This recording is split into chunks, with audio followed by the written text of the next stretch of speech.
Dear students আৰু শিক্ষাৰ্থী বন্ধুসকল, এডুকেয়াৰ আসাম ইউটিউব চেনেললৈ এইখিনিতে আকৌ এবাৰ স্বাগতম জনাইছোঁ।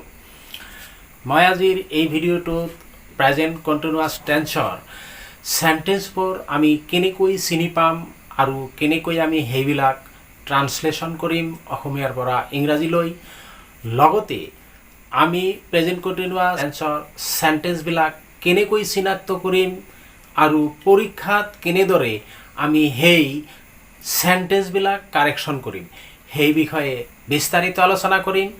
ভিডিঅ'টো স্কিপ নকৰি শেষলৈকে যদি চোৱা তেতিয়াহ'লে নিশ্চয় বহুতখিনি শিকিব পাৰিবা। আৰু এই ভিডিঅ'ৰ চেণ্টেন্সবিলাক তোমালোকে বহীত লিখি ল'ব পাৰা নাইবা স্ক্ৰীনশ্বট মাৰি ল'ব পাৰা। আৰু যদি কোনো চেণ্টেন্স তোমালোকৰ বুজিবলৈ অসুবিধা হয় তেতিয়াহ'লে মোক কমেণ্ট বক্সত জনাবা, মই যথাসম্ভৱ উত্তৰ দিবলৈ চেষ্টা কৰিম। মই ইয়াৰ আগতে প্ৰেজেণ্ট ইনডিফিনিট, পাষ্ট ইনডিফিনিট আৰু ফিউচাৰ ইনডিফিনিট টেন্সৰ বিষয়ে বিস্তাৰিত আলোচনা কৰি আহিছোঁ, যিটো ভিডিঅ'ৰ লিংক এই ভিডিঅ'টোৰ আই বটমত দিয়া আছে। তোমালোকে আই বটমত ক্লিক কৰিলে ভিডিঅ'টো চাব পাৰিবা। প্ৰেজেণ্ট কণ্টিনিউৱাছ টেন্স কাক বোলে? বৰ্তমান কালত, অৰ্থাৎ বৰ্তমান সময়ত আমি যি সময়টোত আছোঁ এই সময়টোত বনাই আছোঁ। যেনেকুৱা মই এই ভিডিঅ'টো বনাই আছোঁ, মই কথা কৈ আছোঁ, তোমালোকে শুনি আছা। এইবিলাক কথা কিন্তু এই মুহূৰ্তত হৈ আছে, বৰ্তমান সময়ত কামবিলাক হৈ আছে। গতিকে আমি ক'ব পাৰোঁ যে বৰ্তমান সময়ত কোনো কাম যদি চলি থকা বুজায় বা হৈ থকা বুজায় তেতিয়া তাক প্ৰেজেণ্ট কণ্টিনিউৱাছ টেন্স বুলি কোৱা হয়। যেনেকুৱা মই তিনিটা চেণ্টেন্স লিখিছোঁ, মই কিতাপ পঢ়ি আছোঁ, অৰ্থাৎ মই এই সময়ত কিতাপ পঢ়ি আছোঁ। দ্বিতীয় চেণ্টেন্সটো তুমি এতিয়া লিখি আছা, তোমাৰ লিখা কামটো এতিয়া চলি আছে। থাৰ্ড চেণ্টেন্স সিহঁতে বৰ্তমান গান গাই আছে, সিহঁতৰ গান গোৱা কামটো বৰ্তমান চলি আছে। দেখা এই চেণ্টেন্সবিলাক আমি যেতিয়া লিখিবলৈ যাম তেতিয়া আমাৰ এটা নিশ্চয় ফৰ্মৰ প্ৰয়োজন হ'ব। আমি নিৰ্দিষ্ট ফৰ্ম এটা চেণ্টেন্সবিলাক লিখিব লাগিব। অৰ্থাৎ আমি প্ৰেজেণ্ট কণ্টিনিউৱাছ টেন্সত যদি চেণ্টেন্স এটা লিখিবলৈ যাওঁ তেতিয়া আমাৰ যি ফৰ্মটো হ'ব সেই ফৰ্মটো হ'ল প্ৰথমতে ছাবজেক্ট। আমি ছাবজেক্টৰ বিষয়ে ইতিমধ্যে আলোচনা কৰি আহিছোঁ। চেণ্টেন্স এটাত যাৰ বিষয়ে কোৱা হয় তেওঁকেই ছাবজেক্ট বুলি কোৱা হয়। তাৰপিছত এই ছাবজেক্ট অনুযায়ী এম নতুবা ইজ নতুবা আৰ এই তিনিটাৰ এটা বহিব। সাধাৰণতে আইৰ লগত এম বহে। He, she, it, this, that, Ram, Shyam, Sita, Jadu, Madhu, অৰ্থাৎ যিবিলাক থাৰ্ড পাৰ্চন ছিংগুলাৰ নাম্বাৰ সেই ছাবজেক্টবিলাকৰ লগত ইজ বহে। আৰু second person you, first person we, third person they. ইয়াৰ উপৰিও যদি কোনো চেণ্টেন্সৰ ছাবজেক্ট প্লুৰেল নাম্বাৰ হয় তেতিয়াহ'লে যেনেকুৱা দিছ, দোজ এনেকুৱা যদি হয় তেতিয়া সেই ছাবজেক্টৰ লগত আৰ ব্যৱহাৰ হয়। তাৰপিছত ভাৰ্বৰ প্ৰেজেণ্ট ফৰ্ম, ভাৰ্বৰ প্ৰেজেণ্ট ফৰ্ম অৰ্থাৎ V1, ডেট ইজ ভাৰ্বৰ লিষ্টৰ প্ৰথম যিটো টেন্স দিয়া আছে, যেনেকুৱা গো, ৱেণ্ট, গান, ডু, ডিড, ডান, এই প্ৰথম যিটো দিয়া আছে গো নাইবা ডু, এইটো হ'ল ভাৰ্বৰ প্ৰেজেণ্ট ফৰ্ম। এই ফৰ্মটো আমি বহুৱাব লাগিব। তাৰপিছত আমি সেই ভাৰ্বটোৰ লগত ING যোগ কৰিব লাগিব। তাৰপিছত যি কৰ্মটো কৰিছে ছাবজেক্টে সেই কৰ্মটো আমি অবজেক্ট হিচাপে বহুৱাব লাগিব। আমি সাধাৰণতে জানো যে অসমীয়া চেণ্টেন্সবিলাকত প্ৰথমতে ছাবজেক্ট, তাৰপিছত অবজেক্ট আৰু তাৰপিছত ভাৰ্ব থাকে। যেনেকুৱা তোমালোকে এটা চেণ্টেন্স দেখা, মই ভাত খাওঁ। এই চেণ্টেন্সটোত মই ছাবজেক্ট, ভাত অবজেক্ট আৰু খাওঁ হ'ল ভাৰ্ব। কিন্তু ইংৰাজী চেণ্টেন্সবিলাকত প্ৰথমতে ছাবজেক্ট তাৰপিছতে কিন্তু ভাৰ্ব থাকে। আমি সেইকাৰণে অসমীয়া চেণ্টেন্সটো যেতিয়া আমি লিখিম তেতিয়া ছাবজেক্টৰ পিছত আমি ভাৰ্বটো আনিহে ইংৰাজীত ট্ৰান্সলেশ্যন কৰিব পাৰোঁ। আহাচোন অসমীয়া চেণ্টেন্সটো আমি ইংৰাজীলৈ ট্ৰান্সলেট কৰি চাওঁ কেনেদৰে হয়। মই কিতাপ পঢ়ি আছোঁ। চোৱা এই চেণ্টেন্সটোত ছাবজেক্ট হ'ল মই, পঢ়ি আছোঁ এইখিনি হ'ল ভাৰ্ব আৰু কিতাপটো হ'ল অবজেক্ট। তেতিয়াহ'লে পঢ়ি আছোঁ শব্দটোৰ কোনো ইংৰাজী ৱাৰ্ড নাই। পঢ়াৰ ইংৰাজী ৱাৰ্ড হ'ল ৰিড। এই ৰিডৰ লগত আমি ইফাল সিফাল কৰি পঢ়ি আছোঁ বনাব লাগিব। আমি কেনেকৈ বনাম চোৱা, মই ইংৰাজীত কোৱা হ'ব আই, তেতিয়াহ'লে আই সাবজেক্ট আইৰ লগত সদায় এম ব্যৱহাৰ হয় মই কৈ আহিছোঁ আই এম তাৰপিছত আছে ভাৰ্বৰ মেইন ফৰ্মটো that is present form read হল প্ৰেজেন্ট ফৰ্ম তেতিয়াহ'লে আমি ৰিড লিখিম আৰ ই ডি ৰিড ইয়াৰ লগত আই এন জি আমি যোগ কৰিলোঁ ৰিডিং আই এম ৰিডিং অৰ্থাৎ এম ৰিডিং মানে পঢ়ি আছোৰ কোনো ইংৰাজী ৱাৰ্ড আছোতিয়া কৈ নাই এম ৰিডিং ক'লেহে আমি পঢ়ি আছো বুজাব অৰ্থাৎ আই এম ৰিডিং মই পঢ়ি আছো এইখিনি আমাৰ সেন্টেন্স কিন্তু এটা হৈ গ'ল যদি আমি অবজেক্ট ইয়াৰ পিছত নিলিখো তথাপি সেন্টেন্স হ'ব কিন্তু আমি সেন্টেন্সত অবজেক্ট লিখিবই লাগিব গতিকে এই সেন্টেন্সটোত অবজেক্ট যেহেতু কিতাপ গতিকে আমি বুক লিখি দিলোঁ আই এম ৰিডিং বুক মই কিতাপ পঢ়ি আছো সেন্টেন্সটোত আই সাবজেক্ট এম অক্সিলাৰি ভাৰ্ব বুলি কোৱা হয় ইতিমধ্যে মই আলোচনা কৰি আহিছোঁ ৰিডিং হল ভাৰ্ব আৰু বুক হল অবজেক্ট সেকেন্ড সেন্টেন্সটোত তুমি এতিয়া লিখি আছা তাৰ মানে তোমাৰ লিখা কামটো চলি আছে এই সেন্টেন্সটোত সাবজেক্ট হল তুমি লিখি আছা হল ভার্ব আৰু এতিয়া মানে এট প্ৰেজেন্ট কি লিখি আছে হেতু কিন্তু সেন্টেন্সটোত উল্লেখ নাই এতিয়া লিখি আছে গতিকে এতিয়া শব্দটোৱে বৰ্তমান যে লিখি আছে হেতুৰ ইংগিত বহন কৰিছে যেটো আমি অবজেক্ট হিচাপে ব্যৱহাৰ কৰিম দেখা যদি এই ফৰ্মত আমি সেন্টেন্সটো লিখিবলৈ যাওঁ তেতিয়াহ'লে তুমিৰ ইংৰাজীত কোৱা হ'ব ইউ তেতিয়াহ'লে ইউৰ লগত মই ইতিমধ্যে কৈছোৱে ইউৰ লগত কি ব্যৱহাৰ হয় আৰ তেতিয়াহ'লে আমি আৰ বহুৱাম ইউ আৰ যেহেতু লিখি থকা শব্দটোৰ ইংৰাজী শব্দ নাই ৰাইটৰ আগত আর বহুয়ালে হে লিখি থকা হ'ব গতিকে are writing are you are writing তুমি লিখি আছা এতিয়া শব্দটো এতিয়া আমি নাও লিখিব পাৰো বা এট প্ৰেজেন্ট আমি বহুৱাব পাৰো ইউ আৰ ৰাইটিং নাও অৰ্থাৎ সাবজেক্টৰ লগত আমি অক্সিলাৰি এটা বহুৱাইছো এম ইজ আৰৰ তিনিটাৰ এটা অক্সিলাৰি বহুৱাইছো এভি বহুৱাইছো আমি তাৰপিছত ভাৰ্বৰ লগত আইএনজি যোগ কৰিছো আৰু পিছৰ কথাখিনি আমি পিছত যোগ কৰি দিছো থাৰ্ড সেন্টেন্স সিহঁতে বৰ্তমান গান গাই আছে এই সেন্টেন্সটোত সিহঁত হল সাবজেক্ট বৰ্তমান হল এট প্ৰেজেন্ট গাই আছে হল ভাৰ্ব আৰু গান হল অবজেক্ট লগতে বৰ্তমান শব্দটো ইয়াত আছে যেটো আমি অবজেক্টৰ ঠাইত বহুৱাম যেটোৱে প্ৰেজেন্ট সময়ৰ বা বৰ্তমান সময়ৰ ইংগিত বহন কৰিছে আমি যে বৰ্তমানত কামটো কৰি আছো তাৰে ইংগিত বহন কৰিছে গতিকে এই ফৰ্মতে আমি এই সেন্টেন্সটো লিখিলে প্ৰথমতে সাবজেক্টটো বহাই দিয়া প্ৰথমতে সাবজেক্ট যদি হিহত হয় তেতিয়াহ'লে দে লিখি দিয়া দে আৰু দেৰ লগত মই ইতিমধ্যে কৈছো কি বহিব আৰ বহিব দে আৰ গান গোৱাৰ ইংৰাজী হল সিং গতিকে আৰ সিঙ্গিং আৰ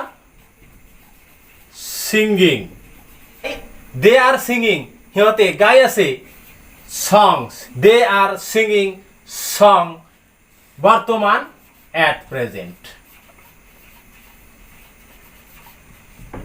সিহঁতে বৰ্তমান গান গাই আছে এনেকৈ আমি অসমীয়া সেন্টেন্স বিলাক ইংৰাজী সেন্টেন্স লৈ ট্ৰান্সলেট কৰিব পাৰো এতিয়া হা ইংৰাজী সেন্টেন্স বিলাক আমি কেনেদৰে চিনাক্ত কৰিম যে এইবিলাক প্ৰেজেন্ট কন্টিনিউয়াস টেন্সৰ সেন্টেন্স হয় আৰু আমি কেনেদৰে পৰীক্ষাত টেন্স কাৰেকশন কৰিম এই বিষয়ে আলোচনা কৰিম ভিডিওটো নিশ্চয় তোমালোকে স্কিপ নকৰি হেকলৈকে চাই থাকিবা সোৱা আই ওয়াচ দিস ভিডিও নাও এই সেন্টেন্সটো পৰীক্ষাত সাপোজ দিয়া আছে তুমি সেন্টেন্সটো কেনেকৈ কাৰেকশন কৰিবা কোন টেন্সত তুমি সেন্টেন্সটো লিখিবা দেখা এই সেন্টেন্সটো নাও শব্দটো আছে আৰু যদি কোনো সেন্টেন্সত নাও শব্দটো থাকে তেতিয়া তুমি ধৰি ল'ব লাগিব এই সেন্টেন্সটো প্ৰেজেন্ট কন্টিনিউয়াস টেন্সৰ সেন্টেন্স আৰু এই ফৰ্ম মতে তুমি সেন্টেন্সটো কাৰেকশন কৰিব লাগিব হেইমতে যদি আমি এই সেন্টেন্সটো কাৰেকশন কৰো তেতিয়াহলে হ'ব আই লগত এম হয় তাৰ পিছত watch verb W A T C H I তাৰ পিছত এনজি আমি এই আইএনজি ব্যৱহাৰ কৰিম I am watching this video now মই এতিয়া এই ভিডিওটো চাই আছো দ্বিতীয় সেন্টেন্সটো চোৱা he take bath at the moment এই মুহূৰ্তত তেওঁ গা ধুইছে টেক যেহেতু আছে সেই কাৰণে মই ধুইছে বুলি কৈছো চোৱা এই সেন্টেন্সটোত এট দ্য মোমেন্ট শব্দটো আছে বা এট দিছ মোমেন্ট শব্দটো যদি থাকে তেন্তে তুমি ধৰি ল'ব লাগিব এই সেন্টেন্সটো প্ৰেজেন্ট কন্টিনিউয়াস টেন্সত আছে আৰু প্ৰেজেন্ট কন্টিনিউয়াস টেন্সৰ ফৰ্মত তুমি সেন্টেন্সটো কাৰেকশন কৰিব লাগিব অৰ্থাৎ এই সেন্টেন্সটো লিখিলে হ'ব হি তাৰ পিছত ইজ হিৰ লগত কাৰণ হি থাৰ্ড পাৰসন সিঙ্গুলাৰ নাম্বাৰ যাৰ কাৰণে ইয়াৰ পৰা আমাৰ ইজ অক্সিলাৰি ভাৰ্বটো বহিব হি ইজ তাৰ পিছত টেক ভাৰ্ব দিয়া আছে ইয়াৰ টেকিং লিখি দিয়া হি ইজ টেকিং বাথ তেওঁ গা ধুই আছে এট দ্য মোমেন্ট এই মুহূৰ্তত তেওঁ গা ধুই আছে তাৰ পিছৰ সেন্টেন্সটো দেখা she work right now যদি কোনো সেন্টেন্সত right now কথাটো থাকে তেতিয়া হলে সেন্টেন্সটো তুমি প্ৰেজেন্ট কন্টিনিউয়াস টেন্সত লিখিব পাৰা যেনেকুৱা এই সেন্টেন্সটো she is working right now তাই এতিয়া কাম কৰি আছে তাৰ পিছৰ সেন্টেন্সটো দেখা ইম্পৰ্টেন্ট সেন্টেন্স পৰীক্ষাত খুব বেছিকে থাকে লুক দা বাস গো এনেকে দিয়া আছে তুমি কি কৰিবা তুমি জানিবা এনেকে লুক যদি থাকে কোনো সেন্টেন্সত তাৰ পিছত এক্সক্লেমেশন মাৰ্ক দিয়া আছে তাৰ পিছৰ যিখিনি সেন্টেন্স তুমি প্ৰেজেন্ট কন্টিনিউয়াস টেন্সত লিখিব লাগিব হেইমতে এই সেন্টেন্সটো যদি কৰা যায় তেতিয়া হলে হ'ব look the bus is going তাৰ পিছত চোৱা যদি কোনো সেন্টেন্সত এনেকুৱা লিসেন শব্দটো থাকে লুক শব্দটোৰ দৰে তেতিয়া হলে তাৰ পিছৰ যিখিনি সেন্টেন্স সেইখিনি প্ৰেজেন্ট কন্টিনিউয়াস টেন্সত হ'ব যদি এই সেন্টেন্সটো আমি লিখো তেতিয়া হলে হ'ব listen they are feeding the dogs শুনা হিয়তে কুকুৰ বিলাকক খুৱাই আছে তাৰ পিছত our examination comments tomorrow অহাকালি আমাৰ পৰীক্ষা আৰম্ভ হ'বলৈ গৈ আছে বা অহাকালি আমাৰ পৰীক্ষা আৰম্ভ হ'ব দেখা তাৰ পিছৰ সেন্টেন্সটো he go to Delhi next month এই টুমৰো আৰু নেক্সট মান্থে কিন্তু ফিউচাৰ টেন্সৰ ইংগিত বহন কৰে অৰ্থাৎ এই সেন্টেন্স বিলাক ফিউচাৰ টেন্সত লিখিব লাগে আমি এতিয়া ইয়াত প্ৰেজেন্ট কন্টিনিউয়াস টেন্সত লিখিবলৈ ওলাইছো কিয় নিশ্চয়তা কাৰণ থাকিব লাগিব আৱাৰ এক্সামিনেশন কমেন্টস টুমৰো ইয়াৰ দ্বাৰা দুটা কথা বুজাইছে এটা কথা হল নিৰ্দিষ্ট সময়ত কামটো আৰম্ভ হ'বলৈ ওলাইছে নিৰ্দিষ্ট সময় টুমৰো নিৰ্দিষ্ট কৈ দিছে দ্বিতীয় কথা হল যি কামটো আৰম্ভ হ'বলৈ লৈছে সেই কামটোৰ কাৰণে সকলো এৰেঞ্জমেন্ট কমপ্লিট হৈ গৈছে পৰীক্ষাৰ কাৰণে যিখিনি কৰিব লগা গোটেইখিনি কমপ্লিট কেৱল পৰীক্ষাটো আৰম্ভ হ'ব আৰু তাৰ পিছত কিন্তু পৰীক্ষাটো চলি থাকিব যদি এনেকুৱা নিৰ্দিষ্ট সময়ত ভৱিষ্যতে কাম আৰম্ভ হৈ চলি থাকিব বুজায় তেতিয়া হলে হেইবিলাক সেন্টেন্স আমি প্ৰেজেন্ট কন্টিনিউয়াস টেন্সত লিখিব পাৰি হেইমতে এই সেন্টেন্সটো কাৰেকশন কৰিলে হ'ব our examination is যেহেতু examination third person singular number সেই কাৰণে is বহিছে comments আছে comments means আৰম্ভ হোৱা commencing আৰম্ভ হৈ আছে tomorrow নিশ্চয় তোমালোকে ধৰিব পাৰিছা তাৰ পিছৰ সেন্টেন্সটো একেই he go to Delhi next month তেওঁ দিল্লীলৈ যোৱাৰ কাৰণে যিখিনি প্ৰস্তুতি টিকিট লোৱাৰ পৰা আৰম্ভ কৰি বাকি যিখিনি তেওঁ টালিটো লোৱা গটোৱাৰ পৰা আৰম্ভ কৰি গোটেইখিনি তেওঁ ৰেডি হৈ পৰিছে আৰু তেওঁ দিল্লীলৈ যাবই গতিকে এটো নিৰ্দিষ্ট হৈ আছে যে অহা মাহতে তেওঁ গোটেইখিনি এৰেঞ্জ কৰিছে দিল্লী যোৱাৰ কাৰণে এনেকুৱা যদি এৰেঞ্জমেন্ট হয় তেতিয়া হলে আমি হেতু প্ৰেজেন্ট কন্টিনিউয়াস টেন্সত ব্যৱহাৰ কৰিব পাৰি যদিও এই ফিউচাৰ টেন্সত আছে নিৰ্দিষ্ট সময় বুজোৱা কাৰণে আমি এটো প্ৰেজেন্ট কন্টিনিউয়াসত ব্যৱহাৰ কৰিব পাৰি সেইমতে যদি আমি এটো কাৰেকশন কৰো তেতিয়া হলে হ'ব he is he যেহেতু থাৰ্ড পাৰসন যাৰ কাৰণে ইয়াত is বহিছে হিৰ পিছত গোৰ লগত ing হৈছে going to তাৰ পিছত Delhi next month তাৰ পিছৰ sentence don't shout the baby sleep sleep to ব্ৰ্যাকেটত দিয়া আছে গতিকে don't shout নিচিঞৰিবা হাল্লা নকৰিবা দ্য বেবি স্লিপ চোৱা এই প্ৰথম সেন্টেন্সখিনি কিন্তু ইম্পেৰেটিভ সেন্টেন্স তোমালোকে মনত ৰাখিব লাগিব এইখিনিয়েই যে যদি কোনো ইম্পেৰেটিভ সেন্টেন্স প্ৰথম অৱস্থাত থাকে অৰ্থাৎ আদেশ দিয়া অনুৰোধ কৰা নাইবা উপদেশ দিয়া সেন্টেন্স যদি প্ৰথম অৱস্থাত থাকে তাৰ পিছৰ যিখিনি সেন্টেন্স হ'ব সেইখিনি প্ৰেজেন্ট কন্টিনিউয়াস টেন্সত হ'ব যেনেকুৱা এটো যদি আমি কাৰেকশন কৰো তেতিয়াহলে হ'ব don't shout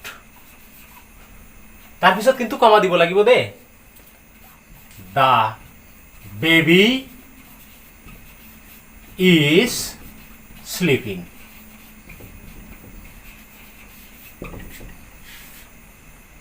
don't shout the baby is sleeping তাৰ পিছত চোৱা he always reads well তেওঁ সদায় ভালকৈ পঢ়ে but today he sleep to ব্ৰেকেটত দিয়া আছে কিহৰ কাৰণে তুমি এটো প্ৰেজেন্ট কন্টিনিউয়াস টেন্সত ব্যৱহাৰ কৰিব পাৰিবা নিশ্চয় কাৰণ এটা থাকিব লাগিব দেখা he always reads well এখিনি প্ৰেজেন্ট ইনডিফিনিট টেন্স যদি কোনো প্ৰেজেন্ট ইনডিফিনিট টেন্সৰ পিছত বাট শব্দটো থাকে তেতিয়াহলে এই বাটৰ পিছৰখিনি প্ৰেজেন্ট কন্টিনিউয়াস টেন্সত হয় নিশ্চয় মনত ৰাখিব পাৰিবা প্ৰেজেন্ট কন্টিনিউয়াস টেন্সৰ পিছত যদি বাট থাকে বাটৰ পিছৰখিনি প্ৰেজেন্ট কন্টিনিউয়াস টেন্সত হয় কিয় হয় যেতিয়া প্ৰেজেন্ট কন্টিনিউয়াস টেন্সত কোনো কামত ব্যাঘাতৰ সৃষ্টি হয় তেতিয়া বাট ব্যৱহাৰ কৰা হয় আৰু তাৰ পিছৰখিনি তেতিয়া কন্টিনিউয়াস টেন্সত ব্যৱহাৰ হয় হেইমতে এটো কৰিলে হ'ব he always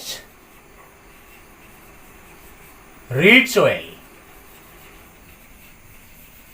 but today he is sleeping তেওঁ আজি শুই আছে সদায় পৰে কিন্তু আজি শুই আছে সেকেন্ড সেন্টেন্সটো চোৱা it was very cold in the morning এইখিনি ভালকৈ লক্ষ্য কৰিবা it was very cold বৰ ঠাণ্ডা আছিল in the morning ৰাতিপুৱা আৰু but it shine now মই দুটা সেন্টেন্স লিখিছো নিশ্চয় তোমালোকে গম পাইছা বাটৰ আগৰ সেন্টেন্সখিনি কোন টেন্স হয় past indefinite tense অৰ্থাৎ past indefinite tenseৰ পিছত যদি বাট থাকে তেতিয়াহলে বাটৰ পিছৰখিনি প্ৰেজেন্ট কন্টিনিউয়াস টেন্সত ব্যৱহাৰ হয় হেইমতে যদি আমি এটো কাৰেকশন কৰো তেতিয়াহলে হ'ব it was very cold in the morning but it is shining now It was very cold in the morning but it is shining now ৰাতিপুৱা ঠাণ্ডা আছিল কিন্তু এতিয়া সূৰ্যই পোহৰ দি আছে তাৰ পিছৰ সেন্টেন্সটো চোৱা it go to rain very soon এই সেন্টেন্সটো কোন টেন্সত লিখিবা আমি ইয়াত প্ৰেজেন্ট কন্টিনিউয়াস টেন্সত আলোচনা কৰি আছো বুলি আমি ধাৰণা কৰিব পাৰো যে এটো প্ৰেজেন্ট কন্টিনিউয়াস টেন্সতেই হ'ব কিন্তু কিয় হ'ব দেখা এই soon শব্দটো সোনকালে হ'ব হোৱা নাই কিন্তু এটো ফিউচাৰ বুজাইছে এটো ফিউচাৰ টেন্সৰ সেন্টেন্স হয় সোনকালে বৰষুণ হ'ব এনেকুৱা বুজাইছে সেন্টেন্সটো কিন্তু আমাৰ কথাটো কি হ'ল যদি খুব সম্ভাৱনা বুজোৱা কোনো কাম ফিউচাৰ টেন্সত হ'ব এনেকুৱা বুজায় তেতিয়া সেই সেন্টেন্সটো আমি প্ৰেজেন্ট কন্টিনিউয়াস টেন্সত ব্যৱহাৰ কৰিব পাৰি যেনেকুৱা দুই এক টোপাল মান বৰষুণ ধৰা পৰি আছে আকাশত মেঘ আছে তুমি কি কবা যে এইটো সোনকালে বৰষুণ আহিব সোনকালে বৰষুণ পৰিব তুমি এনেকৈ নিশ্চয় কবা আৰু তেতিয়া সেই সেন্টেন্সটো তুমি প্ৰেজেন্ট কন্টিনিউয়াস টেন্সত গোইং টু ফৰ্মত লিখিব লাগিব অৰ্থাৎ গোৰ পিছত টু থাকিব আৰু তাৰ পিছত এটা ভাৰ্ব থাকিব হেইমতে এই সেন্টেন্সটো কাৰেকশন কৰিলে হ'ব it is going to rain very soon তুমি এনেকুৱা আৰু সেন্টেন্স ক'ব পাৰা কিয় ক'বা কেতিয়া ক'বা ধৰা ক্ৰিকেট খেল আৰম্ভ কৰিছা তোমালোকে 1 ৰান কৰিছা 20 অভাৰত আনহাতে অপোজিট পাৰ্টিয়ে যেতিয়া খেলিবলৈ আৰম্ভ কৰিল হিহতে 19 অভাৰত 50 ৰান কৰিল যেতিয়া 19 অভাৰত 50 ৰান কৰিল আৰু 1 অভাৰ খেলিবলৈ বাকি আছে তেতিয়া তুমি কবা নাকি আমি হাৰিম বুলি তেতিয়া তুমি কবা আমি জিকিবলৈ গৈ আছো জিকিছো আমি কিন্তু জিকা নাই খেলটো শেষ হোৱা নাই তথাপি তুমি কৈ আছা আমি জিকিছো কিয় কৈ আছা সম্ভাৱনা আছে পুৰা তেনেকুৱা সম্ভাৱনা বুজোৱা সেন্টেন্স বিলাক কি হয় প্ৰেজেন্ট কন্টিনিউয়াস টেন্সত ব্যৱহাৰ হয় তাৰ পিছৰ সেন্টেন্সটো চোৱা he go to buy a motorbike তেওঁ এখন মোটৰ বাইক কিনিবলৈ ওলাইছে আমি বহুত সময়ত এনেকুৱা সেন্টেন্স কওঁ ওলাইছে বুলি, তেওঁ ভাত খাবলৈ ওলাইছে, তেওঁ স্কুল যাবলৈ ওলাইছে, তেওঁ কিন্তু ঘৰতে আছে, তথাপি কওঁ কি ওলাইছে। এনেকুৱা সেন্টেন্সবিলাকত কি কৰা হয়, ইচ্ছা প্ৰকাশ কৰা হয়। যেনেকুৱা তেওঁ মটৰ বাইক কিনিবলৈ ওলাইছে, অৰ্থাৎ তেওঁ মটৰ বাইক কিনাৰ প্ৰস্তুতি সম্পূৰ্ণ কৰিছে আৰু তেওঁৰ ইচ্ছা হৈছে মটৰ বাইকখন কিনিব। এনেকুৱা ইচ্ছা যদি বুজায় তেতিয়াহ'লে সেই সেন্টেন্সবিলাকো আমি গোয়িং টু ফৰ্ম ব্যৱহাৰ কৰি প্ৰেজেন্ট কন্টিনিউয়াস টেন্সত লিখিব পাৰি। সেইমতে এইটো কাৰেকশ্যন কৰিলে হ'ব, he is going to buy a motor bike. নিশ্চয় তোমালোকৰ বুজিবলৈ অসুবিধা হোৱা নাই, আৰু যদি কিবা বুজিবলৈ অসুবিধা হয় তেতিয়াহ'লে তোমালোকে নিশ্চয় কমেণ্ট বক্সত মোক জনাবা, মই উত্তৰ দিবলৈ চেষ্টা কৰিম যথাসম্ভৱ। তোমালোকে এইখিনি স্ক্ৰীনশ্বটো মাৰি ল'ব পাৰা। এইখিনিতে তোমালোকে এটা কথা খুব ভালকৈ মনত ৰাখিব লাগিব, কাৰণ যিবিলাকত ভুল হোৱাৰ সম্ভাৱনা বেছি সেইবিলাক পৰীক্ষাত দিয়েও বেছি। মই তোমালোকক কিছুমান ভাৰ্বৰ এটা লিষ্ট দি আছোঁ, যিবিলাক ভাৰ্ব কেতিয়াও কোনো কণ্টিনিউয়াছ টেন্সত ব্যৱহাৰ নহয়। মই এই বিষয়ে অলপ পিছত আলোচনা কৰি আছোঁ। প্ৰথমতে ভাৰ্ববিলাক চোৱা, সেই ভাৰ্ববিলাক কি কি হয়। প্ৰথমতে দেখা ফিল। ফিল শব্দটোৰ অৰ্থ হ'ল অনুভৱ কৰা। থিংক মানে ভবা। হোপ মানে আশা কৰা। লাভ ভাল পোৱা। লাইক ভাল পোৱা বা এটা বস্তুৰ দৰে আনটো। ন' জনা। বিলিভ বিশ্বাস কৰা। আণ্ডাৰষ্টেণ্ড বুজি পোৱা। ৱান্ট বিচৰা। চি দেখা। মেটাৰ ঘটনা। ৰিজেম্বল মিল হোৱা। কণ্টেইন থকা। বিলং অন্তৰ্ভুক্ত হোৱা। পজেছ অধিকাৰ কৰা বা অধিকাৰত থকা। কনচিষ্ট থকা। হেড ঘৃণা কৰা। প্ৰিফাৰ পচন্দ কৰা। হিয়াৰ শুনা। চিম সম্ভৱতঃ বা বোধহয়। স্মেল গোন্ধ লোৱা। সাউণ্ড শব্দ কৰা। টেষ্ট সোৱাদ লোৱা। এগ্ৰি সন্মত হোৱা। ডিছএগ্ৰি অসন্মত হোৱা। ডিনাই অস্বীকাৰ কৰা। মেইন অৰ্থ কৰা। প্ৰমিছ প্ৰতিশ্ৰুতি দিয়া বা প্ৰতিজ্ঞা কৰা। প্লিজ সন্তুষ্ট কৰা। ডিছপ্লিজ অসন্তুষ্ট কৰা। হেভ আছে। ওন নিজৰ কৰা। ৰেমেম্বাৰ মনত ৰখা। ৰিকগনাইজ চিনি পোৱা বা স্বীকৃতি দিয়া। ডাউট সন্দেহ কৰা। আৰু মেজাৰ। এই মই 36 নাম্বাৰছ অফ ভাৰ্বছ লিখিছোঁ, যি ভাৰ্ববিলাক কেতিয়াও কোনো কণ্টিনিউয়াছ টেন্সত ব্যৱহাৰ নহয়। অৰ্থাৎ এই ভাৰ্ববিলাকৰ আগত অক্সিলাৰী ভাৰ্ব ব্যৱহাৰ হৈ এইবিলাক ভাৰ্বৰ লগত ING ব্যৱহাৰ কেতিয়াও নহয়। কেনেকৈ নহয় তেতিয়াহ'লে আমি কেনেকৈ সেন্টেন্সবিলাক কাৰেকশ্যন কৰিম অলপ চোৱা। মই ইয়াত দুটা সেন্টেন্স লিখিছোঁ। প্ৰথম সেন্টেন্সটো হ'ল হি ফিল কোল্ড নাও। যেহেতু এই সেন্টেন্সটোত নাও শব্দটো আছে, আমি ইতিমধ্যে শিকি আহিলোঁ যে নাও শব্দটো থাকিলে প্ৰেজেন্ট কণ্টিনিউয়াছ টেন্স হয়। কিন্তু আমাৰ যিটো ভাৰ্ব ইয়াত দিয়া আছে ফিল, সেই ভাৰ্বটো প্ৰেজেন্ট কণ্টিনিউয়াছ টেন্সত ব্যৱহাৰ নহয় বুলি আমি ইতিমধ্যে কৈছোঁ। কেৱল প্ৰেজেন্ট কণ্টিনিউয়াছ টেন্সেই নহয়, যিকোনো কণ্টিনিউয়াছ টেন্সতেই ব্যৱহাৰ নহয়। যিকোনো কণ্টিনিউয়াছ টেন্স বুলিলে কি বুজিবা তুমি?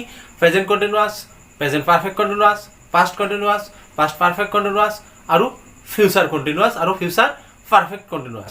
কোনো কণ্টিনিউয়াছ টেন্সতে সেই ভাৰ্ববিলাক ব্যৱহাৰ নহয়। গতিকে যদি ভাৰ্ববিলাক ব্যৱহাৰ নহয় আকৌ নাও দিয়া আছে, তেতিয়াহ'লে আমি কি কৰিম? নিয়ম মতে এইটো প্ৰেজেন্ট কণ্টিনিউয়াছ টেন্সত কৰিব লাগে। কিন্তু যেহেতু এই ফিল ভাৰ্বটো প্ৰেজেন্ট কণ্টিনিউয়াছ টেন্সত ব্যৱহাৰ নহয়, সেইকাৰণে প্ৰেজেন্ট কণ্টিনিউয়াছ টেন্সৰ আগৰ যিটো টেন্স অৰ্থাৎ প্ৰেজেন্ট ইনডিফিনিট টেন্সত আমি সেন্টেন্সটো কাৰেকশ্যন কৰিব লাগিব। সেইমতে যদি আমি এইটো লিখোঁ তেতিয়াহ'লে হ'ব হি ফিলছ কোল্ড নাও। অৰ্থাৎ হি ফিলছ কোল্ড নাও, তেওঁ এতিয়া ঠাণ্ডা অনুভৱ কৰিছে। ছেকেণ্ড সেন্টেন্সটো চোৱা, আই ন' দ্য মেন ফৰ 5 years। এই সেন্টেন্সটোত চোৱা ফৰ 5 years, 5 বছৰ ধৰি মই মানুহজনক জানো বুলি সেন্টেন্সটোত লিখা আছে।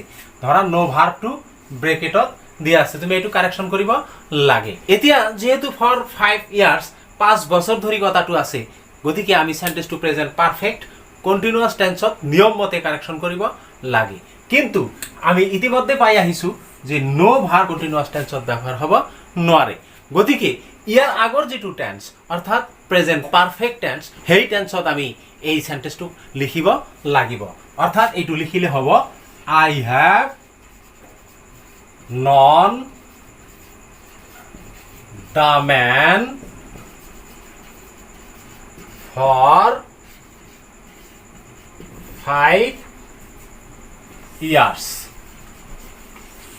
ঠিক একেদৰে past continuous past perfect continuous future continuous আৰু future perfect continuous টেন্সৰ ক্ষেত্ৰতো একেই নিয়ম প্ৰযোজ্য হ'ব অৰ্থাৎ যদি কন্টিনিউয়াস টেন্সত সেন্টেন্সটো লিখিব লগা থাকে তেতিয়াহ'লে সেই কন্টিনিউয়াস টেন্সৰ আগৰ টেন্সটোত আমি সেন্টেন্সটো লিখিব লাগিব নিশ্চয় তোমালোকে বুজিব পাৰিছা ডিয়াৰ লাৰ্নাৰ্ছ আজিৰ এই ভিডিঅ'ত প্ৰেজেন্ট কন্টিনিউয়াস টেন্সৰ বিষয়ে আলোচনা ইমানখিনিয়েই যদি তোমালোকৰ ভিডিঅ'টো ভাল লাগিছে ভিডিঅ'টোত এটা লাইক কৰি দিবা বন্ধু বান্ধৱীলৈ ভিডিঅ'টো শ্বেয়াৰ কৰিবা আৰু যদি তুমি এই চেনেলত নতুন আৰু চেনেলটো এতিয়ালৈকে সাবস্ক্ৰাইব কৰা নাই তেতিয়াহ'লে চেনেলটো সাবস্ক্ৰাইব কৰি নোটিফিকেশ্যন বেল আইকনটো প্ৰেছ কৰি ৰাখিবা যাতে পৰৱৰ্তী ভিডিঅ'বিলাক তোমাৰ ওচৰত নোটিফিকেশ্যন এৰি দিয়াৰ লগে লগে গৈ পায় আৰু ভিডিঅ'টো তুমি লগে লগে পাই যোৱা ধন্যবাদ জয় আই অসম